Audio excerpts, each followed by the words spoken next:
Yung Davao City, under sa pamumuno ng Mayor at that time, Sara Duterte, in 2019, ma'am, binigyan din ng 460 million pesos in confidential funds yung Davao City. Now, before you answer that, I'm showing you an infographic, okay, of the yearly confidential funds allocated to Davao City from 2016 to 2022. Now, ito yung tanong now.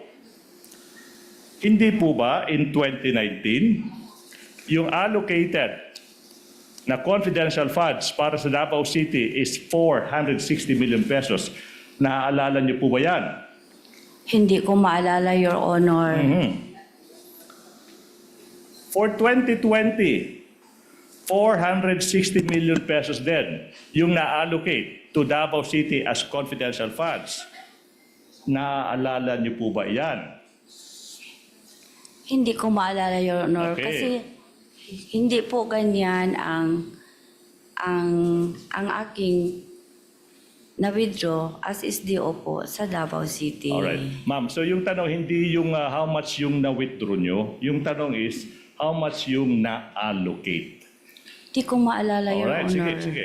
For 2021, hindi mo rin maalala na yung na-allocate na amount as confidential funds sa Davao City is 460 million pesos. Hindi mo rin maalala yan, ma'am? Hindi ko na maalala, Your Honor. Dugay na, tagal naman kasi yun, Your Honor. Alright. Tapos may edad na po ako, Your Honor. Anyways, okay, that is your answer. For 2022, so ma'am, sinasabi nyo, okay, what about for 2022? Before you transfer to the OVP, okay, yung Davao City nabigyan din ng 460 million pesos in confidential funds, 2022. Hindi nyo rin maalala yan.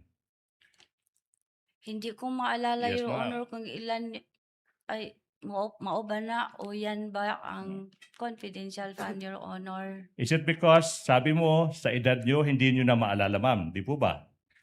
Contributor po ang edad ko, Your Honor. At saka, dugay na po na, Your Honor. Okay, now. Matagal na, Your Honor. By Dugay, the witness said matagal na. 2022. 2022. 4 na taon pa lang yung Are you- nakalipas. No, I'm not yet done. I'm not yet done. Kindly And- let the council finish. This is a probing question. And you are telling this public, ma'am, hindi nyo na maalala yung amount na binigay sa OVP na nangyari lang 4 na taon pa lang. Objection, Your Honor. That's a probing Ask and question. answered and argumentative, Your Honor.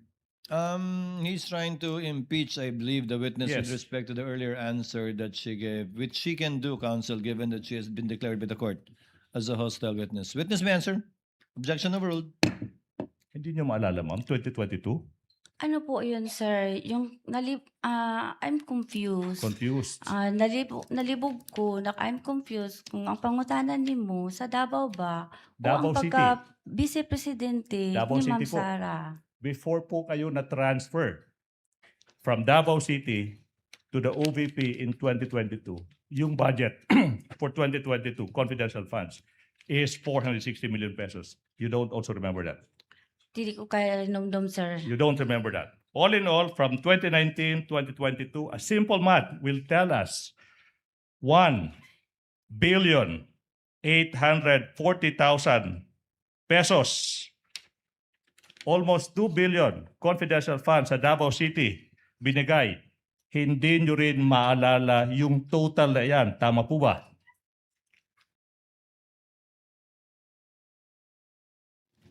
Now,